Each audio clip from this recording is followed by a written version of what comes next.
This is Troy Ernstberger doing oral history with Gene Eschenmann. It is March 26th, right around 12:45. So, Gene, let's just begin with a little background information. You said you were born here, lived all your life here. So what was it like growing up in Shippensburg? It's very different from growing up in Shippensburg today. We were a small town. Okay. And the college was a small college. You knew practically everybody in town. You took a walk in the evening and you walked down. People were sitting on their porches and you knew all your neighbors. And there was no TV. There was radio. But, people enjoyed people. And it was just a small town. As far as I know, I don't know if we had keys to our house when I was growing up. The doors were never locked. Yeah. Nobody ever locked their doors, And you wouldn't do that today. Yeah.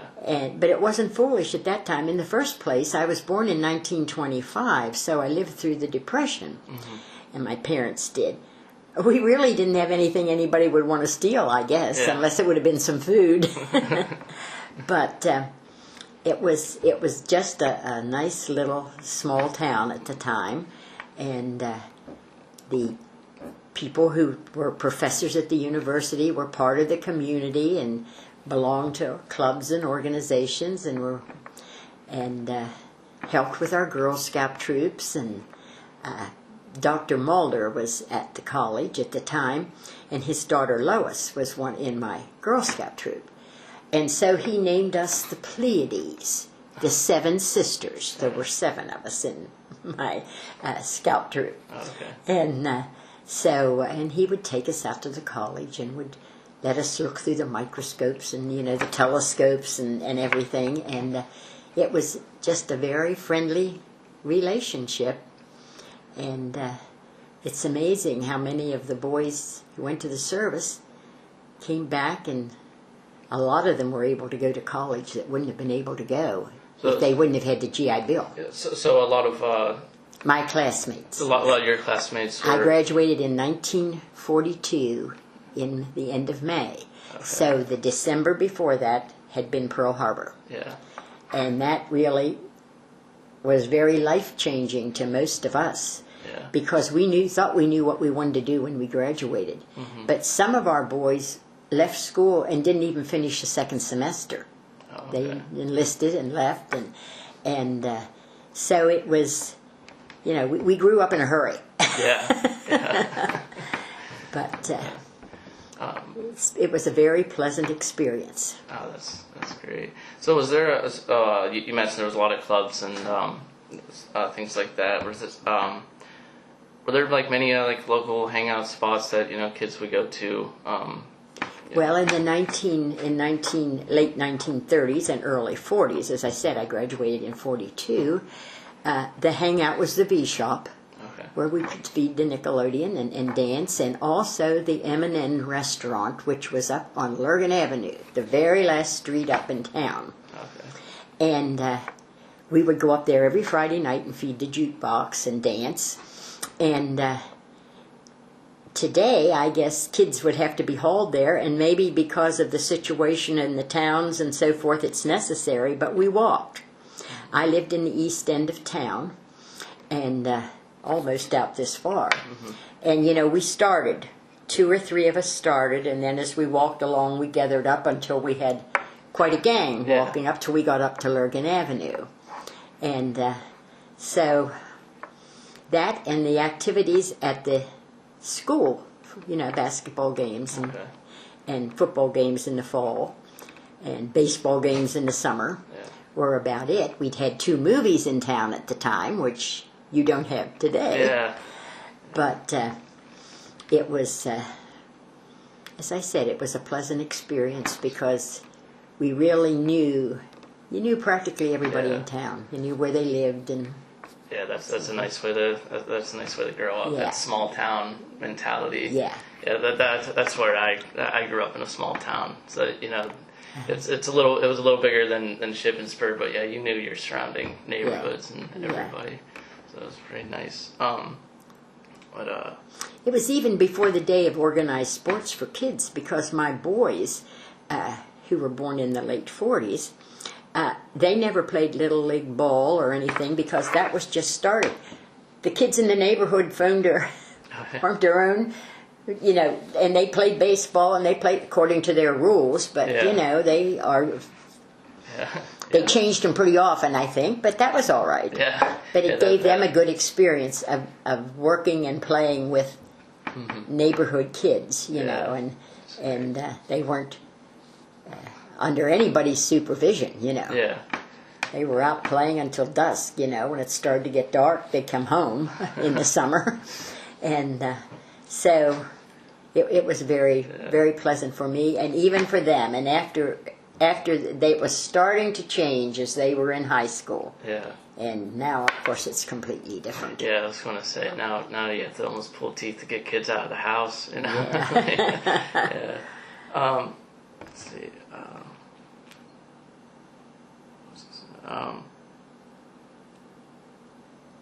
Was there, you mentioned the bee shop, or the bee... Yeah, the varsity shop or the bee shop, uh-huh. Yeah, was there any other, local stores? I know last semester we worked on a project on Orange Street, and yes. And you mentioned Bigler's store was, a popular yes, spot. Was there any other, real popular, local run stores that... Well, most people used the grocery stores in their area, and I did a part of a program for the Historical Society about 2 years ago, and they gave me the period from the 30s to the 60s, and then Dr. Freeman took over after that. But I was surprised that I found more than 30 little corner grocery stores in Shippensburg in that period of time. Oh, wow. Almost, there was a corner grocery store on almost every corner. Yeah. And at that time, it was Winters had the grocery store where Bigler is, and then when Art came back from the service, and Mr. Winters was retiring, he bought that. And but he's just one of many corner grocery stores, and there was one on the corner where the Members First Bank is now, across from Sheetz. Yeah. There was a little grocery store there, and we at the time lived in the 400 block of East King Street. And my boys were first, second, third grade, and there were a group of neighborhood boys. And so one day I went into the grocery store, and the men started to laugh, and they said, "Well, here she comes." And I said, "Now what?" And they said, "Oh, if you could have seen your son the other day." And I said, "Now, I knew which one." I said, "Kirk." They said, "Yes." I said, "What did he do?" He said, "This group of kids, 6 or 7 of them, came walking in. They went back to the freezer. They all pulled out a popsicle or whatever it was that they wanted. And they walked up to the register, and my son was in the lead, and he said, 'Put it on the bill.' And they walked out. Well, I didn't have a bill at the store. But a lot of mothers did who worked. Okay. Because then if the children needed something, they could go to the store if they needed a can of soup for lunch or something, and they'd put it on the bill, and when the parents were paid at the end of the week, they went in and paid their bill. Yeah. And so they had been playing, and they decided it was hot, and they wanted some ice cream. Mm-hmm. But nobody had any money. And the one little boy said, "Well, you don't need money up here at the store." And they said, "What do you mean, Well, he said, "You just get what you want, and you say, 'Put it on the bill,' and you walk out." So well, my son never did that again. He has learned to understand that, But they said, it was just priceless to see these kids come in there, and just as important as they could be. And yeah. Without a qualm, just took what they wanted and said, "Put it on the bill," and walked out.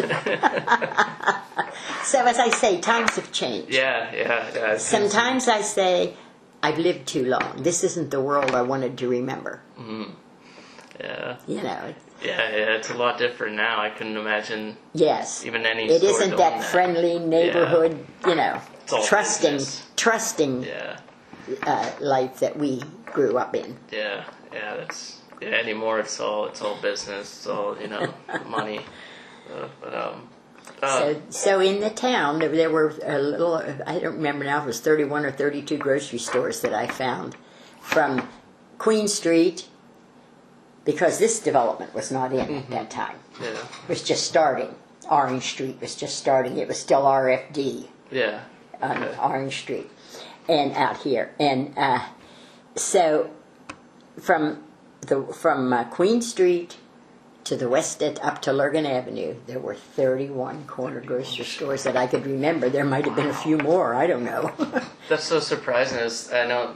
I mean, you walk through town now, you might find only a few local shops. That's wow. It's strange how like that. Of course, we didn't have the big assortment, but today you walk in and there's shelf after shelf of cereal and all that sort of stuff. We had maybe a couple kinds and whatever, and if you couldn't find what you want, the clerk got it for you and brought it to you and rang it up, and Yeah, that sounds a lot nicer than now. Now you go in, you barely get the... One of the biggest, and it wasn't on the corner really, was Hawkersmith's grocery store, which was, let me see how I can... Do you know today where Newt's is? Yeah. It's catty-cornered across the street from that. I think there's a beauty parlor or something in there now. Okay. Yeah. Valley, and Hawkersmith's was on this side of the alley. Oh, okay. And it was a family-run store. They had started in a little corner store up where the pizza place is, across from Ooga's or whatever now. Okay. Yeah, I know. They started there and then moved down, and that was... And Saturday night was a big deal in town. I can't get over going through town now on a Saturday night, and it's dead as a doornail. Yeah. Because everybody came to town on Saturday night. All the farmers and all the people that lived in town went downtown. Mm-hmm. In fact, many people, the husband would drive the car down and park it on King Street and walk home. And then the family would walk down that night, but then they'd have a place to sit while they visited the people that came to town, and they could have a ride home. And it was booming. The stores were all open, and it was just crowded. Mike Billy's got out his peanut roaster and had it set up over in front of his store, and it was just Murphy's was a gathering place. Mm-hmm. And I know even in the 40s, I'd take my boys uptown on a Friday night, and my grandmother's sisters came in from off of farms and come in, and they would, you'd see them standing up at Murphy's. Yeah.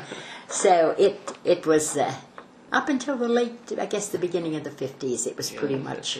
Okay. That sounds so. Of course, nice. The college grew. They were in trouble for a while because they didn't have students. Of course, it was they're facing depression age and so forth. But when the boys come back from the service, they used their GI Bills, mm-hmm. and the town. That's when the college started to grow. Okay. And the town started to grow because as the college grew, there were more faculty, and the faculty needed places to live, and businesses moved in, SKF and some of the others. So. Now, at that time, I was curious. Was the so when the campus was growing in the 50s, that were the students still? Would they come down and what's They didn't come down to town as much. No, they had pretty much their own. I know when as I said, the Girl Scout troop that I was in, mm-hmm. we loved to go up to Stew Hall, which was the old gym, and watch our student teachers dance down on. We'd get up on that track that goes around, Mr. Mulder would take us up there and let us stand, and we'd watch our student teachers dancing with their girlfriends. Didn't take much to please us in those days. Yeah, I know. I'm working on a project with the history department now, actually, on an oral history of Stewart Hall. Uh-huh. So I've been listening to interviews of past alumni talking about the dances and everything like that. Uh-huh. But just listening to that, I was curious because most of them don't mention they would either go home on weekends and they wouldn't really go downtown. The only shops I heard, most of them didn't have cars to start mm-hmm. with, Yeah. And when I was in high school, the only people that had cars were boys who were farm boys, and they had a car, and then they would fill it up with kids from neighboring farms or on the way into town because there were no school buses, no way to get them. If you didn't have a way to school after you graduated from finished 8th grade in a country school, your schooling was over unless you had someone who could get you in. I know one of our high school girls came in with her aunt. She lived out by Roxbury, and she came in with an aunt who worked at one of the factories. So she was here before 7 o'clock in the morning. And then had to wait until after 5 when school was over till her aunt was done working to take her home.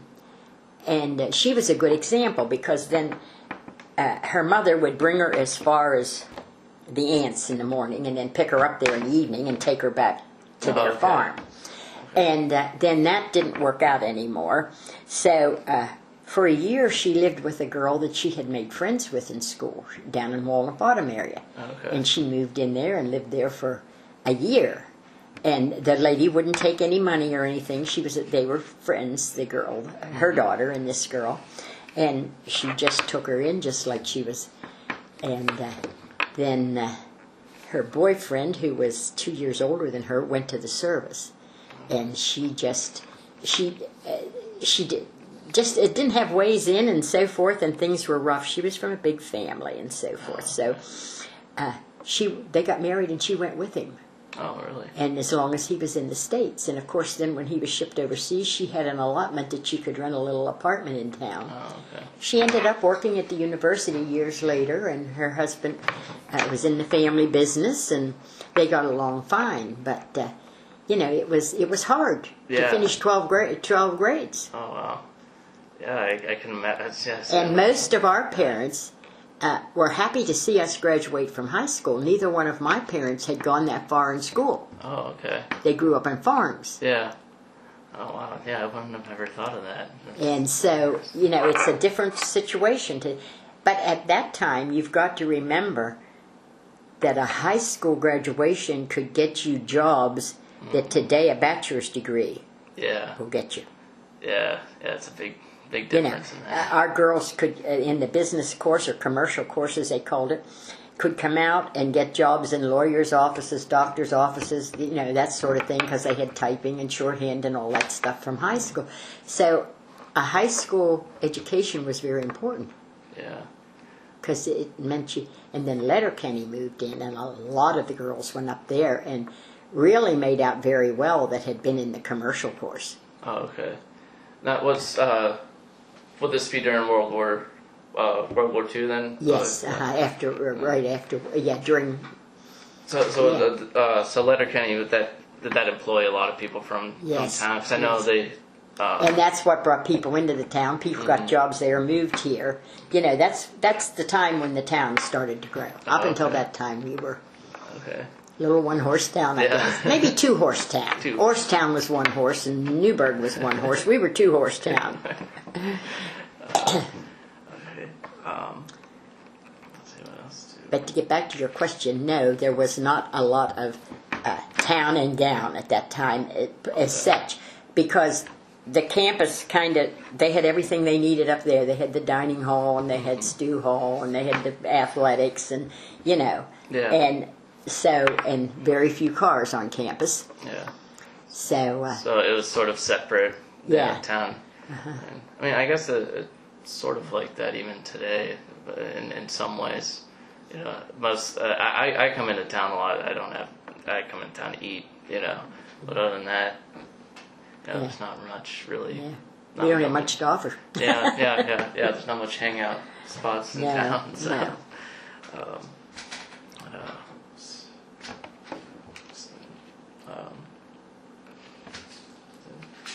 And you mentioned you remember when the turnpike was being constructed. Yes. Now, how did that revive the town also? It changed the town because a lot of people, including my grandmother, took in boarders, men who were working on the turnpike, and they had a room there, and she gave them an evening meal and packed them a lunch, gave them breakfast and packed them a lunch to take to work. And a lot of people did that, took them in because as far as hotels and stuff, and anyway, it was cheaper for them to go at a place.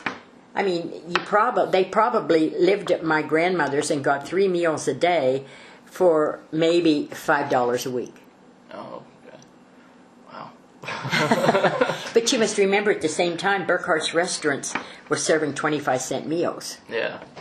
You know, their blue plate special was 25 cents. Yeah. Oh, wow. It's just a completely different way. But there were not quite a few, but there were girls in town who married men who came here working on the turnpike.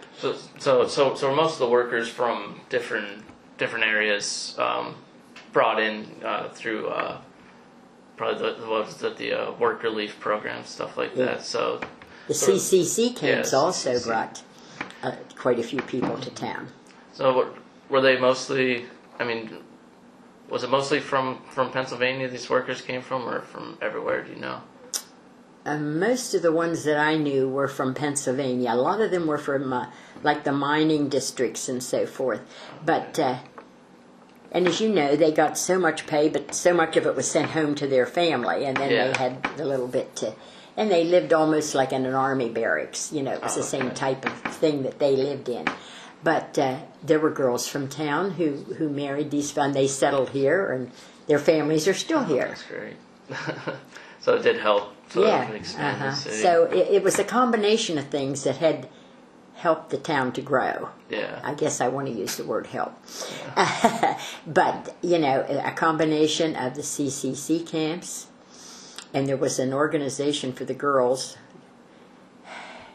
They lived out where the Catholic Church is now, out at the old Hosfeld House, and they were taught. Some of them worked in restaurants here, were waitresses, and they taught them to sew and that sort of thing, and trained them like a female part of the CCCs. Yeah. Okay. You know.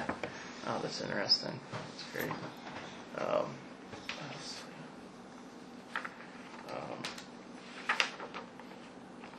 You mentioned your work with the university, your volunteer work.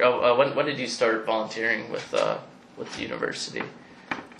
Well, let's see. I started back. I know that the Davis House was still the foundation building at that time. I'm saying I started about in the 60s. 60s. And then we got interested. By this time, then the boys are grown and they're out on their own, you know. And we got interested in the sports. My husband was always very sports-minded, and we started going to football games and so forth. And I think I told you I ended up being president of the Century Club, which was the money-making thing for the football team at the time. And then one thing kind of led to another. You know, I started out stuffing envelopes there and working with the foundation, and still do that. And then the Lure Center was built, and I was one of the first ones that they said, hey, you know, we're going to need volunteers there too. So, and it came at a time that was nice for me. Don't want to use the word nice. That doesn't sound right. It was very opportune for me because my husband had passed away, and my evenings were lonely. Yeah. And so I started volunteering at Lures, and I'd been there, I don't know how much longer, but, you know, as long as I can still help them, I will. And I still do that and help at the foundation. Was that did a lot of people volunteer, like, up at the university from town? Would they go up and... Yeah, well, they have a list of people that come in, and it keeps changing. I keep saying the women that were doing the mailing and so forth when I started, they're all gone. I'm the only one of those older ones that are still... Well, Martha Eastep is still living, but she's in Florida. Oh, okay. And she's 102 or 3 now. She's in a home in Florida. But, you know, Libby Nispel and Thelma Frank, all those women are... Helen Krause and all them, they're all gone. But it's a way that it keeps the people interested in the university and so forth. And a lot of the alumni come. When we have a big mailing out there, there will be alumni come from the West Shore up to work there. Oh, yeah. And from York to come up to volunteer a day's time to come up and help.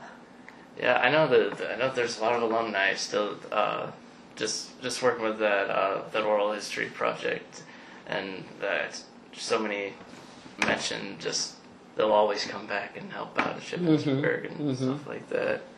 So let's see.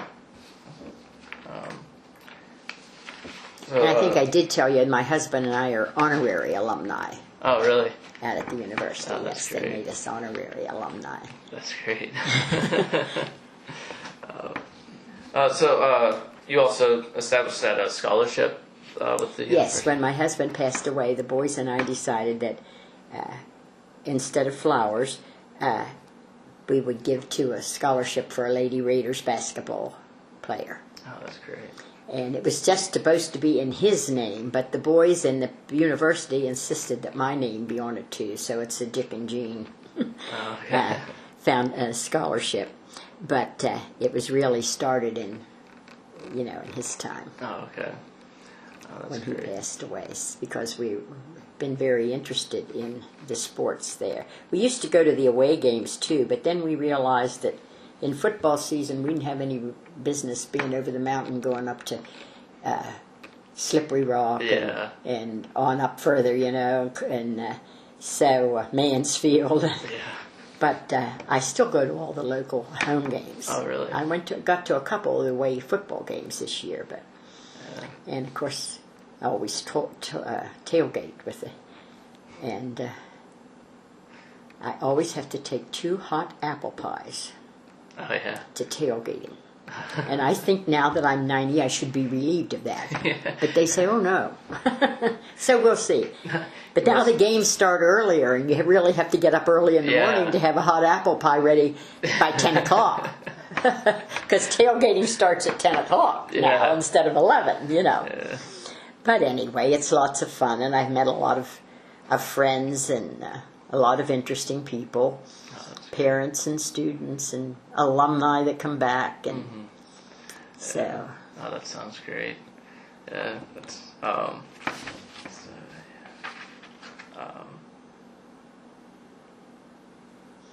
both of our boys are grads, alum out there. Oh, They both graduated from there. I mentioned Hurricane Agnes to you that had hit in '72.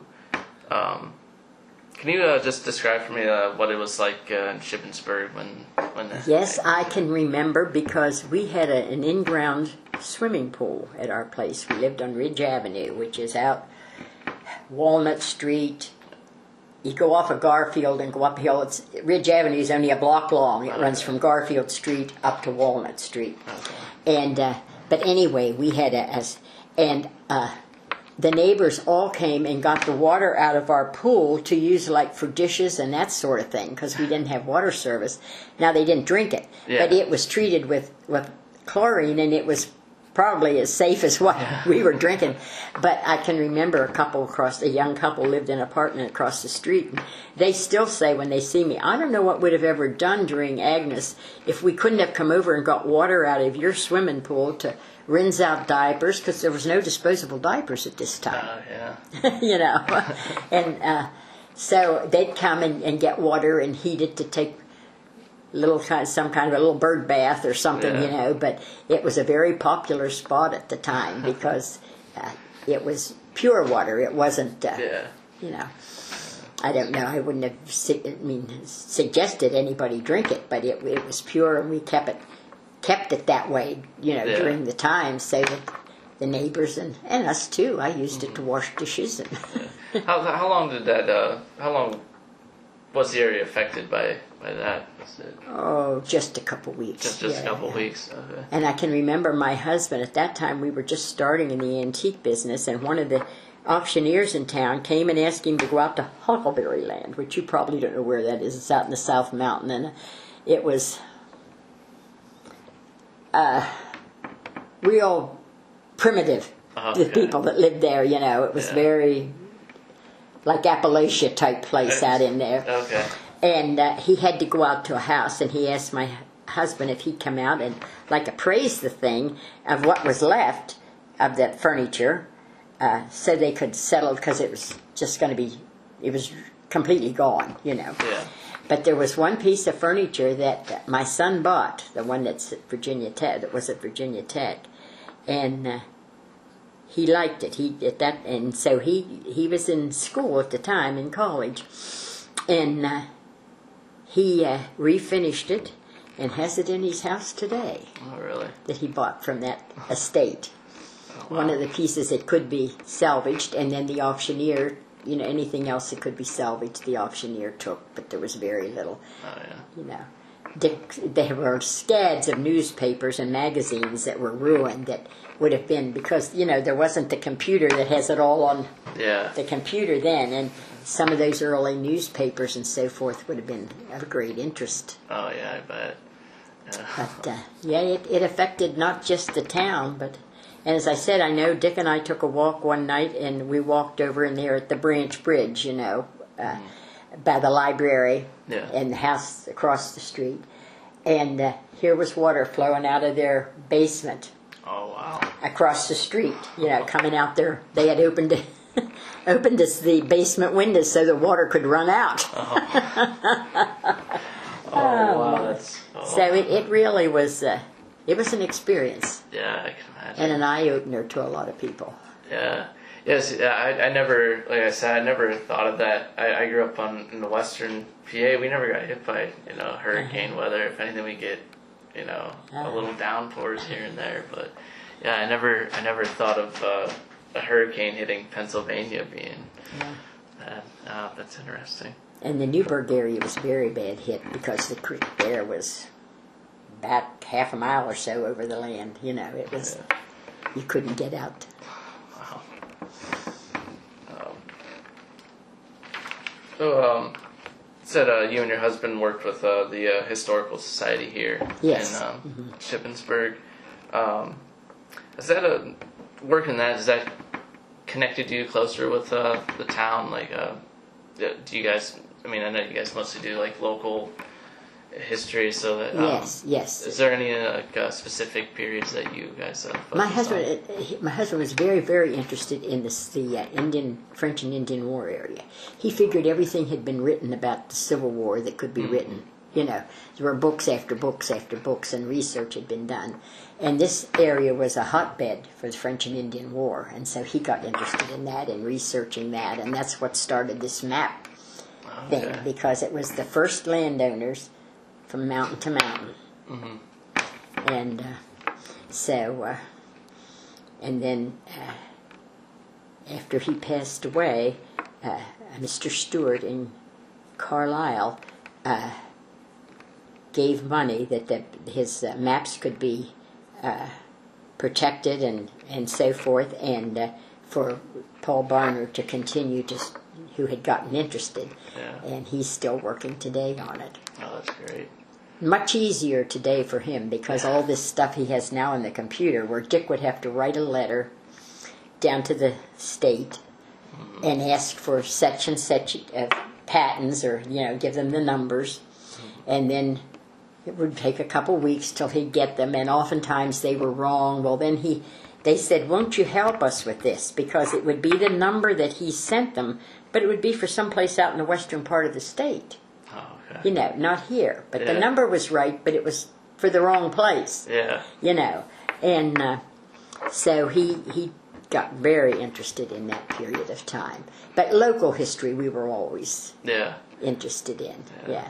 We gave the Historical Society all of his local pottery that was made in Shippensburg when he died, and we set a set of chairs that had been made here early. And local history he was always interested in, too. Yeah. But other than local history, his interest was French and Indian War. And that's unusual, because his grandfather fought in the Civil War. Oh, okay.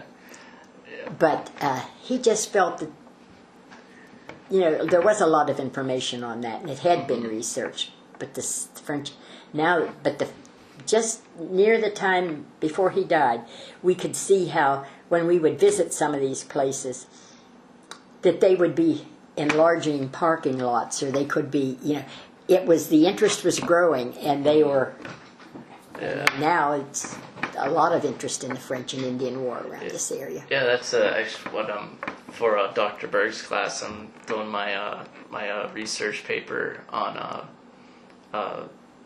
the Pittsburgh region, but right after the French and Indian War. So I've been doing some research on that. It's a very interesting period. So yeah, that's neat. But yeah, it is pretty interesting because you can't. I noticed that you can't really do research into Pittsburgh without being tied into Carlisle and Shippensburg and all the areas there. So let's see, what else do I have there? I think that covers most of my questions. Is there anything else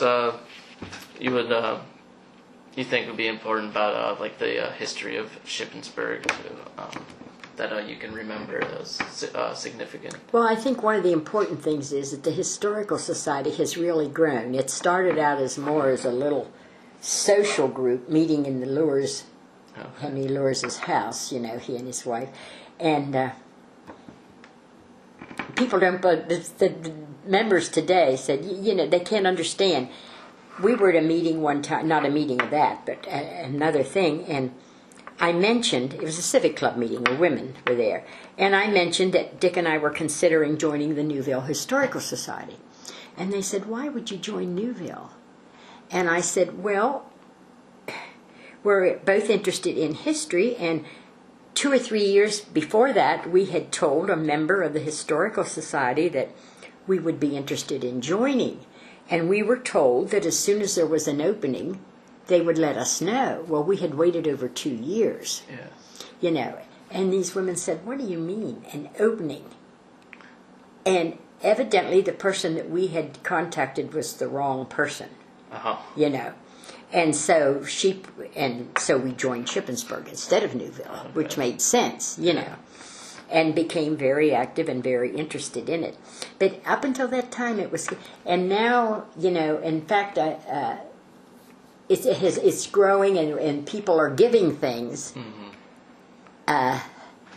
because before they had a place to meet, they met over at the library, but they didn't have a place to store stuff. A lot of stuff that people had given never ended up really with it. This is not, anyway. So people are getting more interested in the history of the town, and I think the Historical Society has created that interest, and they're growing because of it. There are more people interested in researching genealogy and the history of things and that sort of thing. Yeah, that's great. I know. Just being down there last semester and going research there, it is really well set up, and all the workers are very helpful, which is great. It's always nice. It's nice to see it grow. Yeah, I bet. Well, I think that's about it, Jean. Alrighty, I hope something that I've said will be of help to you. I kind of ramble a little, but... I'll turn this on.